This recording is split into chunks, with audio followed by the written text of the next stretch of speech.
prison, a place of cold steel and even colder hearts. A place where hope goes to die. For some, it's a chance at redemption, a time to reflect on past mistakes. But for others, it's a descent into a nightmare where the walls themselves whisper tales of violence and despair. Rodney Dong knew this nightmare all too well. He had spent years navigating the treacherous landscape of prison life. He had seen his share of fights, heard the whispered threats, felt the ever-present tension in the air, but nothing could have prepared him for what awaited him inside that cell. The heavy steel door clanged shut behind him, sealing his fate. He was now trapped, sharing his world with a member of the Aryan Brotherhood, a gang whose reputation preceded them, a gang whose members were feared for their ruthlessness and brutality, a gang that held the power of life and death within their tattooed fists. Rodney's cellmate was a man named Robert John Stockton, a name whispered in hushed tones throughout the prison, a name synonymous with violence. Stockton's body was a canvas of hate, his skin etched with the symbols of the Aryan Brotherhood, each tattoo a testament to his loyalty, each one a chilling reminder of the darkness that lurked within him. 30 minutes, that's all it took. 30 minutes for Rodney's life to be extinguished. 30 minutes for the promise of his impending release to turn to dust. 30 minutes for him to become another statistic, another victim claimed by the insatiable hunger of the Brotherhood. The guards found Rodney slumped on the cold concrete floor, his lifeblood staining the grey surface crimson.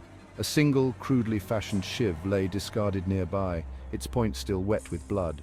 The weapon told the story, a story of brutality, of swift and merciless violence. Stockton, his face a mask of indifference, offered no resistance as the guards restrained him. He knew he had nothing to fear. The Brotherhood would protect their own. He would face no consequences for his actions, no punishment for taking a life. The Aryan Brotherhood, a name that sent shivers down the spines of inmates and guards alike. They were the puppet masters, pulling the strings from the shadows. Their influence stretched far beyond the prison walls, their reach extending into the very fabric of the justice system. They were involved in drug trafficking, extortion, and murder-for-hire schemes. Their network of loyal followers ensured their orders were carried out with ruthless efficiency. To defy them was to invite a swift and brutal end. The gang thrived on fear. They cultivated it, nurtured it, and used it to maintain their grip on the prison population. They were the predators, and the other inmates were their prey. Their eyes were everywhere, watching, waiting for any sign of weakness, any opportunity to exert their dominance. To share a cell with a member of the Aryan Brotherhood was to live under a perpetual sentence of fear. It was to know that every word you spoke, every move you made, was being scrutinized, judged, and potentially used against you. Stockton's reign of terror didn't end with Rodney's murder. He was a weapon wielded by the Brotherhood, a tool to eliminate their enemies and maintain their grip on power. His next target was a man named Douglas Maynard. Maynard had made the fatal mistake of owing a debt to the Brotherhood, a debt he couldn't repay. His fate was sealed the moment he fell behind on his payments. The Brotherhood didn't tolerate weakness, and they certainly didn't forgive debts. The attack was swift and brutal. Stockton, following the orders of high-ranking gang member Jason Jake Corbett, cornered Maynard in the prison yard. The other inmates, their faces pale with fear, turned a blind eye. They knew better than to interfere in the Brotherhood's business. Maynard's screams echoed through the yard, a chilling testament to the gang's brutality. But his pleas for mercy fell on deaf ears. The Brotherhood had passed judgment, and Stockton was merely the instrument of their wrath. Section 5. Orders from within. The prison walls couldn't contain the Brotherhood's influence. They operated with impunity, their network of loyal followers extending far beyond the bars and razor wire. They used smuggled cell phones to communicate with the outside world, orchestrating their criminal enterprises from within their cells. Jason Jake Corbett, a high-ranking member of the gang, used these phones to maintain control over his troops. He issued orders for hits, organized drug deals, and kept a close eye on the gang's finances. Ronald Dean Yandell, another prominent figure in the Brotherhood, worked alongside Corbett, using his influence to further the gang's agenda. Together, they were a formidable force, their reach extending into every corner of the prison system. Their reign of terror knew no bounds. They targeted anyone who dared to cross them, anyone who threatened their power or their profits. They were the embodiment of evil, their hearts hardened by hate and their souls consumed by darkness. Section 6, A Day of Reckoning. August 14, 2016. A day that began like any other at Jessup Correctional Institute. The sun beat down on the prison yard, casting long shadows across the concrete and steel.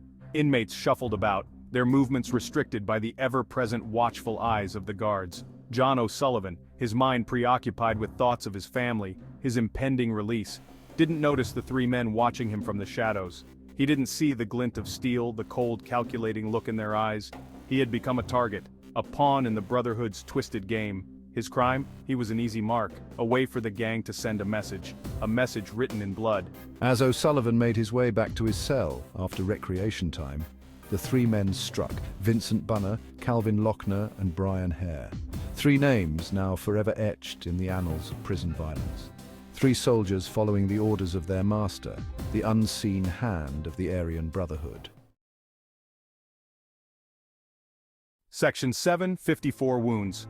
The attack was swift and brutal. O'Sullivan never stood a chance. Bunner, Lochner, and Hare descended upon him like wolves on a wounded animal.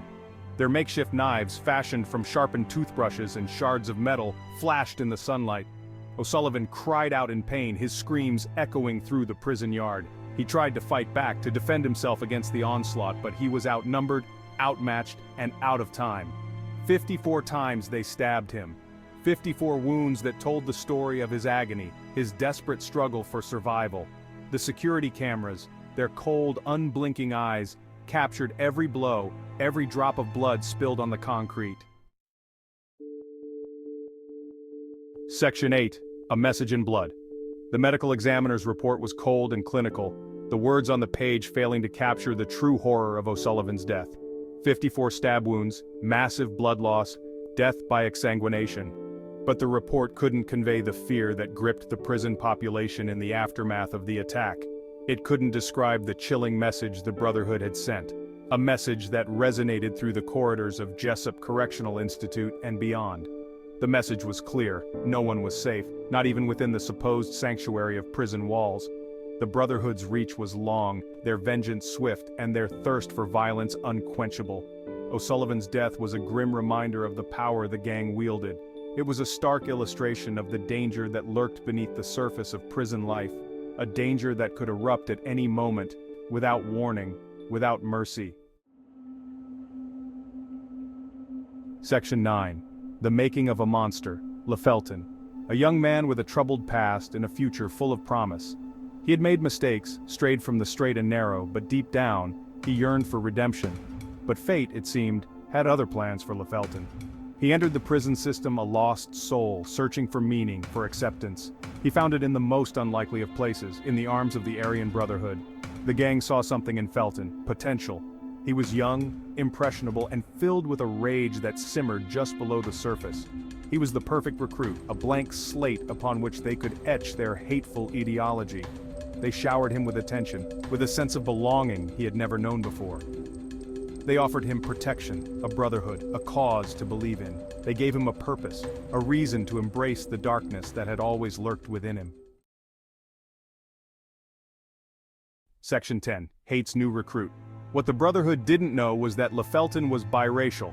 His father, a prominent civil rights activist, had instilled in him a deep sense of justice, a belief in equality for all. His mother, a white ex-nun, had taught him the importance of compassion and forgiveness. But the gang's indoctrination was insidious, their poison seeping into Felton's soul, twisting his perceptions, warping his sense of right and wrong. They filled his head with lies, with hateful rhetoric that painted minorities as the enemy. They exploited his anger, his insecurities, his desperate need for acceptance, and turned him into a weapon of hate. They pointed him in the direction of their enemies, real or imagined, and watched with grim satisfaction as he unleashed his fury. LeFelton, the boy who had once dreamed of a better world, was gone. In his place stood a monster, his heart filled with hate, his hands stained with the blood of innocence. Section 11. A Twisted Transformation.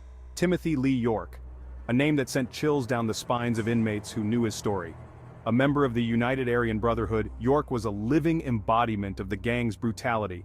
His crime was as senseless as it was horrific. He targeted his cellmate simply because he was Jewish. Driven by blind prejudice, York decided to play judge, jury, and executioner. The guards arrived to find a scene of unimaginable brutality. York, his hands and clothes stained with blood, offered no resistance. He knew he had nothing to fear. The Brotherhood would protect their own.